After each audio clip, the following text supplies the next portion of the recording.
Additional aids and services are available to individuals with disabilities.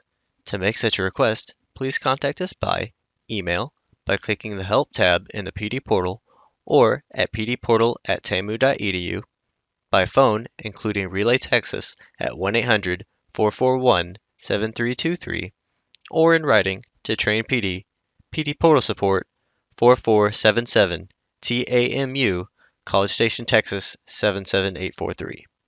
Both a transcript and accessible document of the content presented in this webinar can be found as resources in the course description.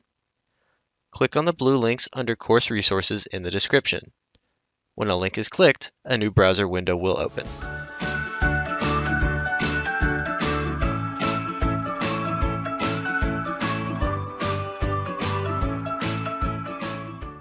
Hello and welcome to this session in which we'll introduce the new Digital Literacy Standards Framework from TCAL. As we get started with this session, we'll be asking a few questions that you can reflect about as you're watching the video. So our first question for the day is to think about, are you currently integrating digital literacy into your classroom, your curriculum, or your teaching? Spend a moment just kind of reflecting as we'll continue to build on this theme throughout the video. As an introduction, we are community learning partners. We are both career adult educators with over 30 years of collective experience as tutors and lead instructors. We've built distance learning programming, we provide professional development, and we've been program administrators. We share this background to say we work in adult education and work with the students that all of you do across Texas as well. As a bit more background, we helped to develop the first fully online adult education program in Louisiana, which evolved into a statewide model that won the 2019 COABE State Innovation of the Year Award. I wanted to share that background to emphasize that we've been leading distance and blended learning initiatives since 2014, working with adult learners in online and hybrid settings. So we approach this work with a very strong belief that technology, when we use it well, significantly enhance the accessibility and the quality of the learning experiences that we're able to develop for adult learners. I also want to give a quick shout out to our friends at TCAL and thank them for inviting us to support this work, and also to thank them for showing such strong leadership when it comes to providing guidance for integrating digital literacy standards into our core adult ed content areas. So to start today's session, we're going to use what's known as a slow reveal graph. So this is going to be an opportunity that we'll share some data on screen, and as you watch, spend a few minutes just kind of reflecting and engaging with the questions as we think about what's shown on screen. So first, what do you notice? We see that there's some axes, maybe different colors. Now, as we continue to progress through the slides, consider what was revealed.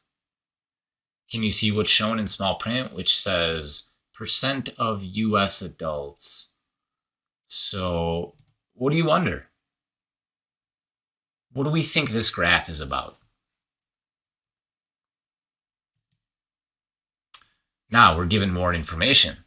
It says % of US adults who say they do not use broadband at home but do own smartphones. So in other words, this is a % of phone-reliant internet users. Now, what do we think the different categories are? We have a key at the top of the graph that shows different colors. What do we think they represent? How might US adults be broken up further for a graph like this?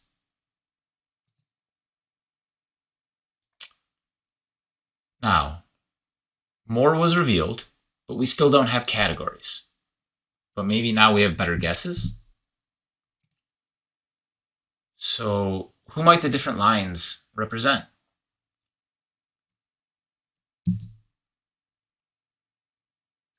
Now the categories have been revealed.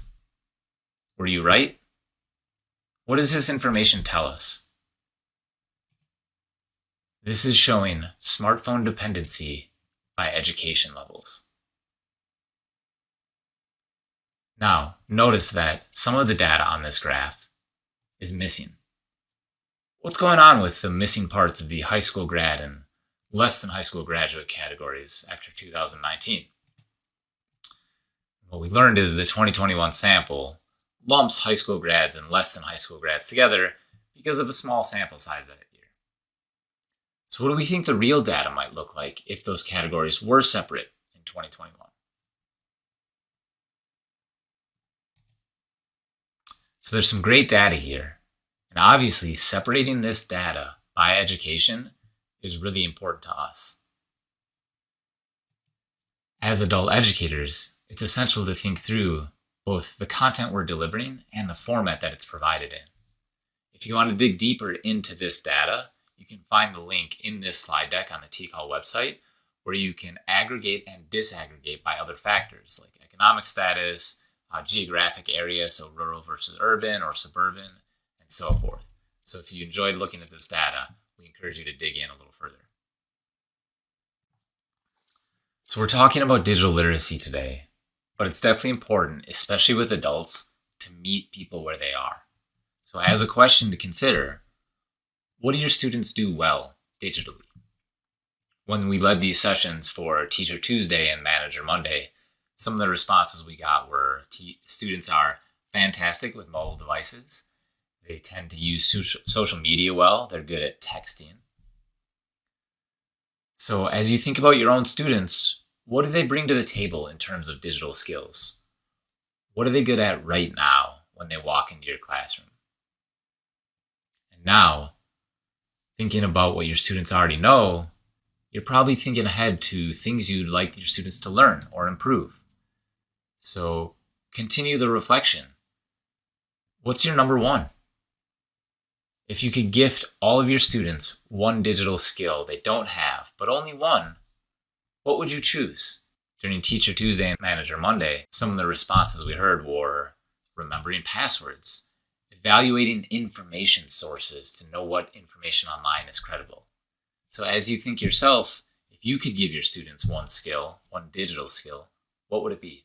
To continue, we're going to share a little more data, again, as a slow reveal graph. So as you're looking at this table, think, what is this data about? What might the title of this graph be? So this is a share of jobs in low, medium, and high digital skill occupations. What does that mean? Well, if you think about different types of roles, some of them require minimal or low digital skills, and then some of them require a lot of digital skills. So we can see that breakdown in 2002, the percent of jobs and which ones fell into different categories as far as the required digital skills to succeed in that position. So let's make a prediction. What do we think happens to each of these categories by 2016? Did anything surprise you? If you are interested into the methodology and how they identify this, again, the source for this data will be shared on the TCAL website in this slide deck. But as we think about this data further, is it noteworthy? Is it surprising to see that the need for digital literacy is increasing? And this data is from 2016. What do we think it looks like in 2023?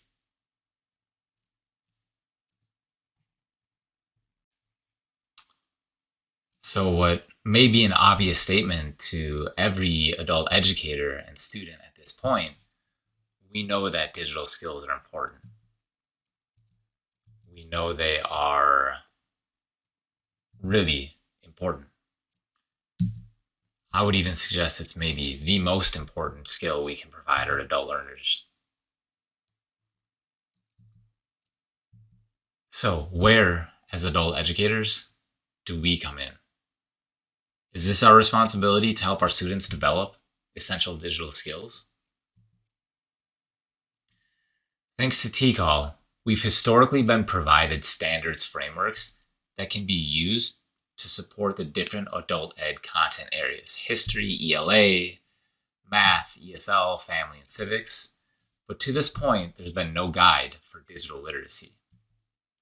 But as of this year, that's officially changed, and we're here today to introduce that new digital literacy standards framework. So briefly, I want to talk about what these standards are and how they were developed. So to kick things off, TCAL welcomed together a community of educators from around the state. These are fellow teachers and career navigators and program directors, our peers around the state that understand the adult learner population we are all here supporting. They brought this advisory group together and brainstormed topics on a shared whiteboard. What do we know about our students? What are the essential skills that they need to develop in a digital environment? They then used a digital whiteboard, which you can see on screen now, to categorize these things. A lot of these standards can fit in different areas, and so one opportunity exists around how do we group these in a way that is easy to understand and presentable for adult educators and students so the conversation can be a little easier to navigate. So step one, they brought this advisory group together to consider what do our students need to know, and then how can we group these into logical categories. From there, they conducted what's called a landscape scan, which is essentially looking across the country to evaluate and understand other digital skill frameworks. So for example, they looked at North Star, which provides digital literacy standards that they use for benchmarking their own assessments. They also looked at the ISTE standards for educators and students. And finally, they looked at the digital skills framework from the Seattle Digital Equity Initiative. This was an opportunity to say, here in Texas, this is what our advisory group defined.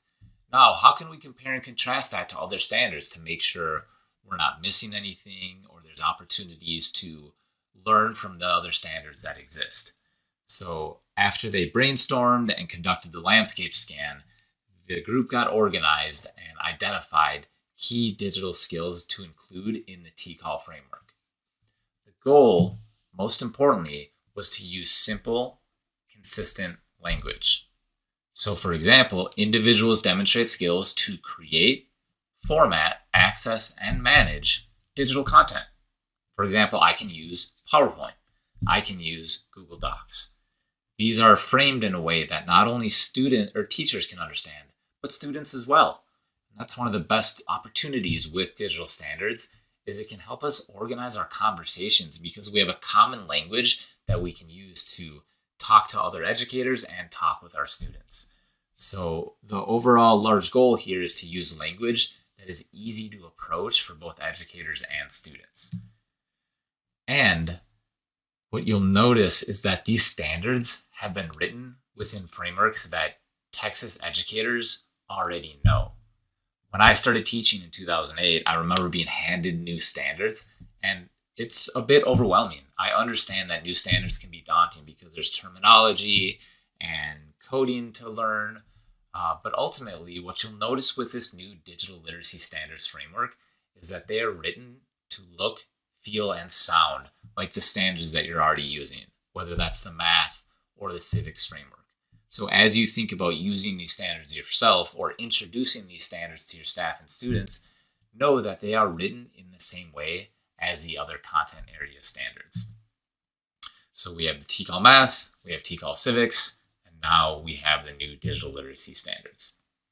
Much like those other comparisons, each subject in digital literacy will be broken down into sub-areas with standards and benchmarks nested underneath. And when relevant and applicable, there are also industry benchmarks so we can see how these kind of skills show up in the workforce. So let's start exploring these new digital literacy standards. At this point, focus on the skills that you were thinking about earlier in this video when we asked you, what do you want your students to know?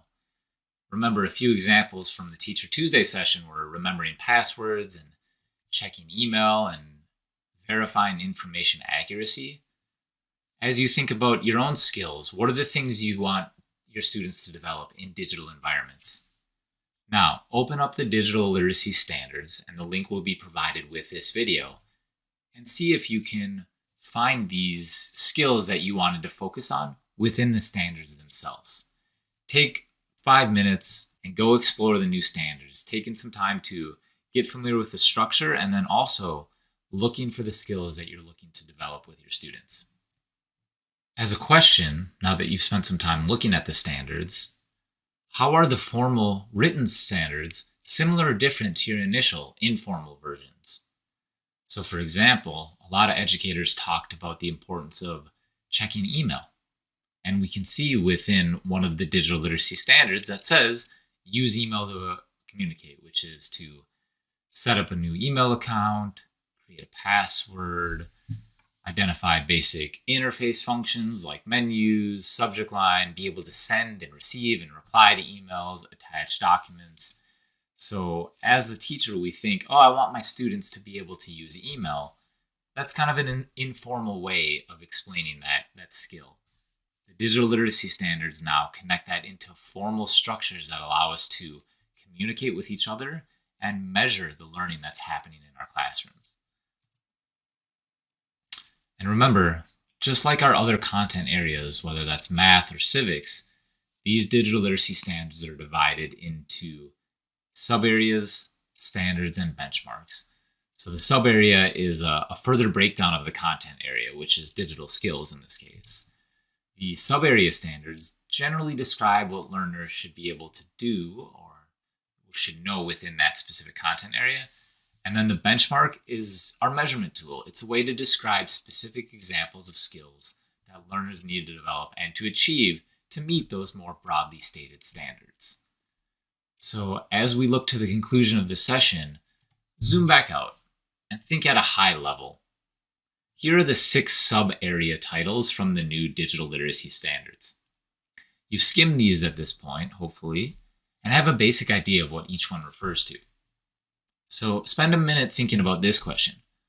Which sub-area do you think needs the most attention in your classes right now? And when we asked this question during Teacher Tuesday and Manager Monday, it was almost an even split across each of these categories, which to me offers an insightful way to think about the challenge and opportunity with digital skill instruction. There isn't a single correct way to support these skills. There isn't a single correct answer to the question, which of these is most important?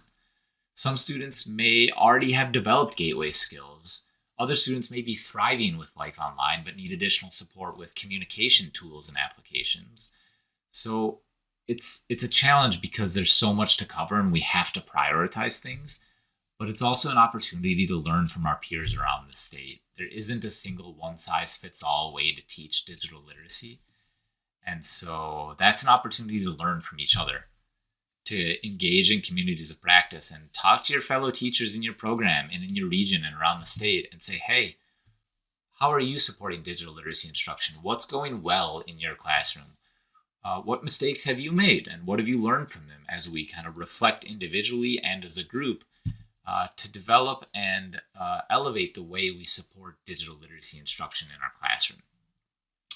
Which, as a brief preview, I want to kind of imagine how these digital literacy standards might be integrated into other core adult education content areas. So this last section is kind of a preview of workshops that we're going to hold in November of 2023 and January of 2024, where we're going to spend time developing and sharing lessons that integrate digital literacy standards into our other core adult ed subjects. So not necessarily teaching digital literacy on its own, but how can we teach digital literacy in our math classrooms, in our ELA classrooms, in our civics classrooms, so students are building competencies in multiple content areas at the same time. So what I'm going to put up on screen now is a lesson plan. And I want you to look at the lesson plan, and as you review it, consider, are there any digital skill standards in this lesson plan? You know, this is presented as a math and social studies lesson plan, but are there ways we can support digital skill development alongside the math and social studies content area? Spend a minute or two thinking about this. As I look at this lesson plan, I see several digital literacy standards integrated alongside the math and social studies competencies. You know, if we're going to pull real world data, we're using spreadsheets to organize that data. We are developing reports, a summary, which might go into Google Docs or Microsoft Word. I want to emphasize that, again, there isn't a single correct way to do this. And so what's exciting to me and this opportunity with these new standards is to think about our instruction, whether that's in math or social studies or ELA, and figure out how we can take these standards and integrate them into those lesson plans that we're already using. so students can be developing those essential digital skills at the same time. So at our pilot in November of 2023 and then a Train the Trainer event in January of 2024, this is exactly what we're going to be doing. We'll be spending time practicing, developing these lesson plans, and exploring how we can integrate digital literacy instruction, because time is scarce with our adult learners. So how do we take full advantage of that time to help them develop essential digital skills at the same time that they're preparing for their other academic goals? And the exciting part is that because there isn't one correct answer to that question, we'll bring people together as an opportunity to say, hey, here's my lesson plan. Here are the digital literacy I've integrated into it. And we can share these lesson plans and learn from the wisdom of the crowd as we explore each other's strategies in supporting digital literacy in the 21st century. So I want to thank you so much for checking out this new digital literacy standards. And I'll emphasize again for maybe the 10th time in this video, we're so excited to be working and learning alongside all of you, because we're all teachers, we're all students, we're all kind of figuring out this digital age instruction together. So it's a long way to say, please keep in touch. What are you trying? What's working? What questions do you have? Talk to each other, talk to us as we continue rolling out these new digital literacy standards in a way that helps us all improve our instruction and, most importantly, create more accessible and impactful learning experiences for adult learners around Texas. Thanks so much. We'll see you around soon. We hope you enjoyed this pre-recorded webinar. After you have passed the final test with a score of 80% or greater and have received your certificate of completion, please take a few moments to complete the course evaluation. Participant feedback helps Train PD at TCAL continue to provide high-quality professional development. To leave a course feedback, please go to the completed portion of your transcript. To do this, hover over the My Learning tab and select View Your Transcript. Click on the drop-down arrow next to the word Active and select Completed. Then, click Evaluate in the drop-down menu next to the course you just completed. Please note that your feedback is greatly appreciated.